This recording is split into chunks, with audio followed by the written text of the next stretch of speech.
Warning: this video features one or more ships that are primarily acquired through gambling mechanics. The chance of winning such ships is very low, and there's no guarantee that you will win regardless of how many times you gamble. If you think you might have a problem with gambling addiction, please stop the video and seek help immediately. Greetings everyone and welcome back to another video. We have something exciting for you here today.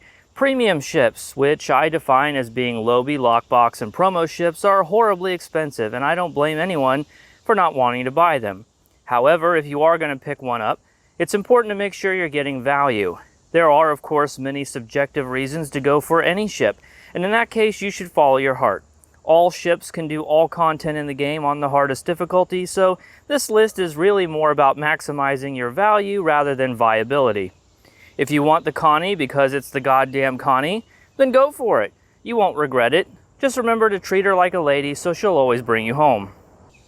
I've made sure that all the ships on the list are available from the Event Campaign 3 reward in one way or another. I'll mention recommendations in that regard as we go ship by ship, so you can also use this video as a guide for helping you decide. One other thing is that I wanted to find ships for you guys that are a difference in kind rather than just being a difference in degree.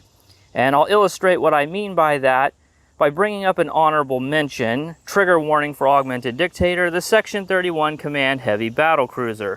Now, don't get me wrong, that ship is a fantastic ship. It's great for today's meta. It can go from business casual to a night out on the town just like that, but all it's really good for is putting up big numbers. The console and trait aren't anything to write home about. It's not going to change the way you play the game. It's not going to change the way you build your ships. It's just better at putting out really big numbers, and I don't really feel like that's interesting enough to use your campaign event reward for, so I'm going for something a little bit different here. And with those caveats out of the way, let's look at some ships. First, we have the only essential ship in the game, in my opinion, for kinetic builds, the Sona Intel Battlecruiser. I think it's fair to say that the trait on this ship, Subspatial Warheads, is the most impactful in the game, if not also the most powerful. It's the cornerstone of every kinetic build, and while you can do a lot without it, there's simply no replacing it either. The current build strategy relies in part on pumping out as many high yields as possible in order to trigger this trait.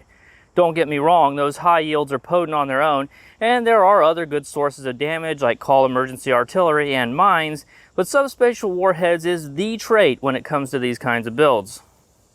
It also helps that the ship is pretty good. It's not at the front of the pack, but it does have both command and intel seating, which is a good combo right now. It can do solo stealth builds, and the overall configuration is flexible and powerful. You won't go wrong doing energy weapons on it either. The only sore spot is the Commander Engineering Intel seat, which you might struggle to put to good use. There are options, however, such as Ionic Turbulence, which can debuff and trigger a hold to proc the bonus damage from the Tholian Web Array console, a free event item. You can also use Kinetic Magnet for some kinetic resistance debuff, or even Transport Warhead if you want to squeeze in a mine pattern or attack pattern beta instead of torpedo high yield, as Transport Warhead will also proc the trait. As a Lobby ship, it's the cheapest of all the premium ships. I would consider buying it off the exchange, and if that fails, you could also take the Lobby from the Event Campaign award, and you'll have enough to grab this ship with plenty left over.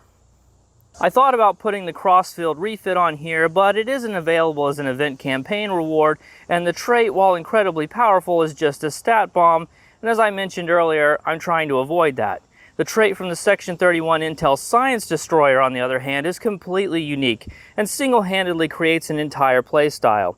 Exodus Acta Probat, in conjunction with Intel Team and Fresh from R&R, will allow any ship with at least a Lieutenant Intel seat to essentially stay cloaked permanently while also being able to fire weapons. This is not only useful for doing solo elite TFO content, but has become invaluable to the 7 people still doing PvP. And even has roleplay potential as well.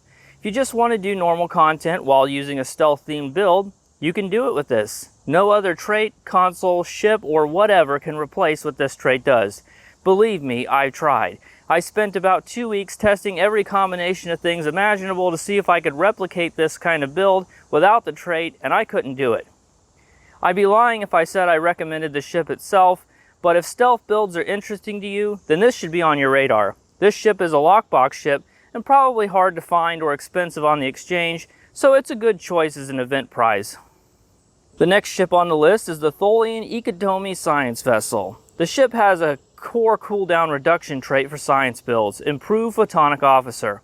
A long while back, Cryptic changed Photonic Officer so it wasn't useless anymore, but it still didn't provide complete coverage. This trait fixes that while giving you some very powerful science-related buffs, including 25% Cat 2 exotic damage. The only other cooldown management in the game is Aux to Bat, which science vessels can't use, and Photonic Officer has become popular among other builds as well that want to keep their Aux power. It's not the sexiest thing in the world, but it's a staple science trait for a reason.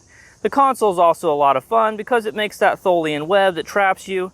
The ship itself is fine, but nothing to get excited about. Normally available in the Lobby store, you can either grab it from the exchange or take the Lobby from the event and grab this along with some other goodies. Next, we have one of the ugliest ships in the game, in my opinion, but it comes with one of the 4 critical extender traits. Energy weapon firing modes, even at their duplicate cooldown, never have 100% uptime. Thankfully, each firing mode has an extender trait that you can use to increase the uptime to 100% or near enough. The 2 AoE modes have their extenders in the C-store, but the single target modes, Rapid Fire and Beam Overload, only come on premium ships. The extender for Beam Overload is the trait from the Xindi Primate Dreadnought Cruiser, also called Super Weapon Ingenuity. If you're going to do a Beam Overload build, then this is a must-have, and there's no other way to replace this ability. Last, we have the Atlas Dreadnought Cruiser. I really struggled with whether or not the Atlas should be on the list. I personally think the DPRM console is a bit overrated. It may be the best console in the game, and I will give it credit for that. But the degree to which it has been elevated is simply not proportional to the impact it actually has, in my opinion. Having said that, the Atlas is one of the better original series ships in the game, of which there aren't that many. If you aren't compelled to use your reward for the Connie but still love TOS, then this ship might be a good choice for you. The console is amazing and the pets are actually pretty good too. I realize that there are going to be some people who are just never going to feel right if they don't have the DPRM due to how ubiquitous it is in every build and discussion. It's like a rite of passage to have it on your ship, a symbol that you finally started taking shipbuilding seriously. If you feel that you simply must have it, then I give you my blessing to use your choice pack on the Atlas, as long as you promise to give the ship itself a chance too. And that's my list. 3 of these ships ended up being Lobby ships. If you take the Lobby at $1,500 and wait for a 20% off sale, you can pick up 2 of these ships.